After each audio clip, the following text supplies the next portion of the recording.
कामिनी, देखो देखो ये लोग क्या कांड कर रहे हैं।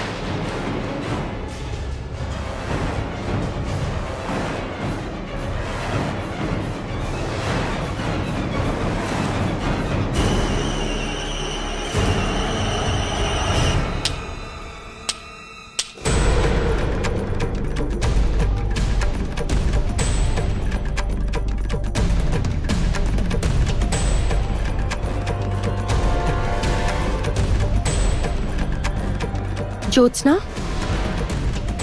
ये तुम क्या कर रही हो?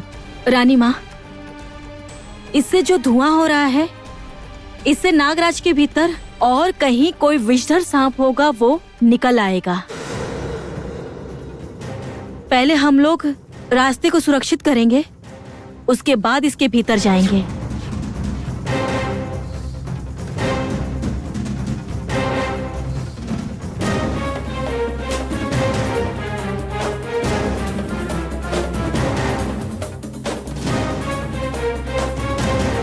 क्या हुआ?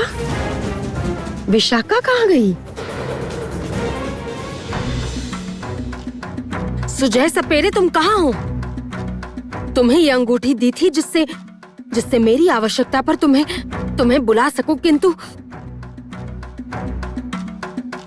ज्योत्सना को रोकने के लिए मुझे सुजय की बड़ी आवश्यकता थी।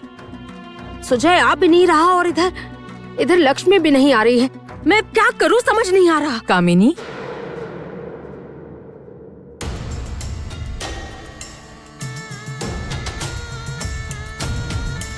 सब कुछ तो तुम अकेले ही कर सकती हो, तो फिर आज अचानक सबकी आवश्यकता क्यों हुई तुम्हें? तुम्हारे लिए इन सब की उत्तरदायी हो तुम।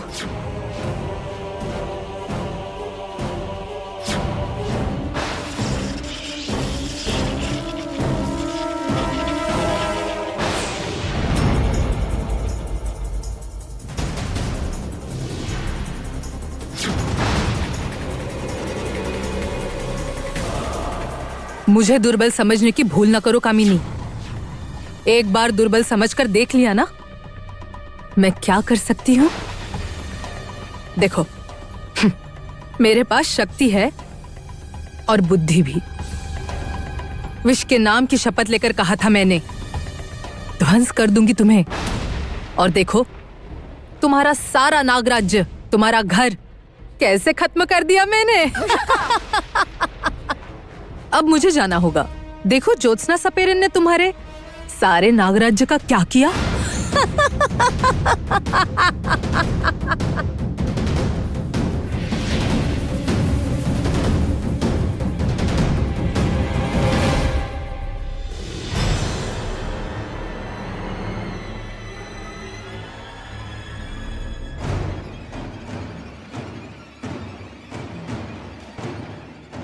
महाराज, इस नागराज्य के भीतर तो एक सिंहासन है। इसका मतलब यहाँ नागों का राजा भी है। रानी भी होती है, कहिए ना मंत्री महोदय। मैं कैसे जानूंगा ये सब?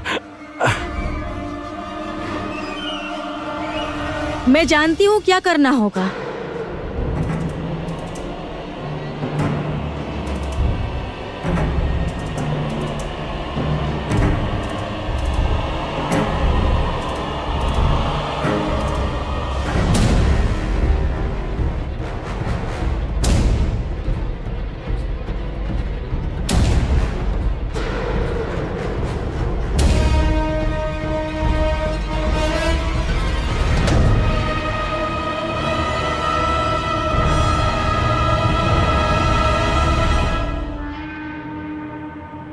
इस नागराज्य को जलाकर पूरी तरह समाप्त करना होगा, तभी उस विषधर को दंड मिलेगा।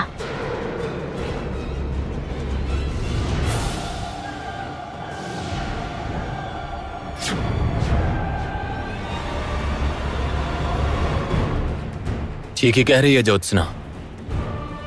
जला दो इस नागराज्य को, जला दो।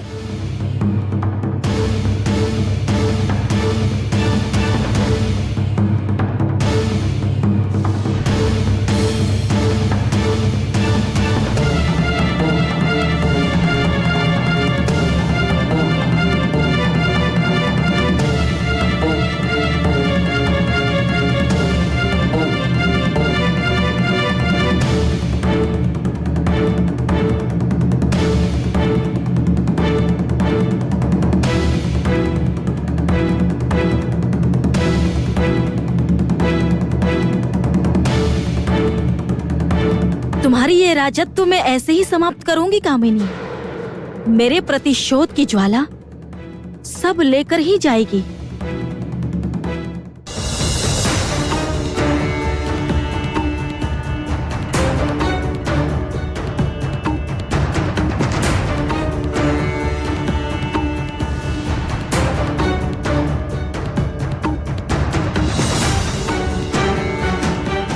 अब कोई भय नहीं है रानी माँ। यहाँ जो नागराज्य गड़ा था वो अब ध्वंस हो गया है। अब सब अच्छा होगा रानी माँ, सब।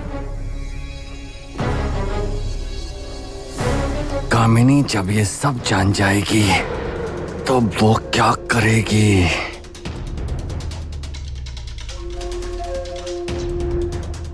बौद्धादित्य, कामिनी कहाँ गई? असल में रानी माँ, इतना सब कांड देखकर वो थोड़ा घबरा गई थी, और उसके अलावा ये धुआं, ऐसी धूप उससे सहन नहीं होती, इसलिए वो महल के भीतर चली गई है।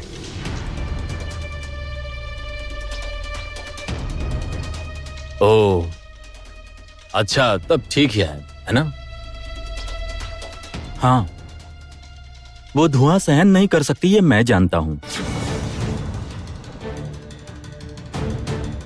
तुम लोगों का यहाँ का कार्य पूर्ण हुआ तो अब आराम से कारागार लौट जाइए। वहीं जाकर जो जानना है जानेंगे। क्यों? अब कारागार क्यों? इस राज्य में विष फैला था नाग राज्य के कारण। ये तो निश्चय ही सब समझ गए हैं। क्या कहते हैं महाराज?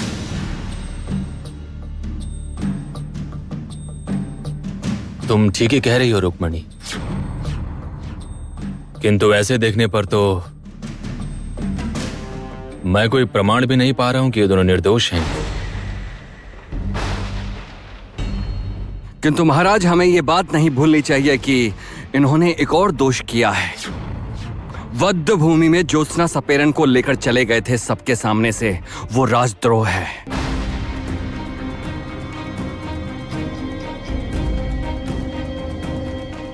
तुम चिंता ना करो कामिनी,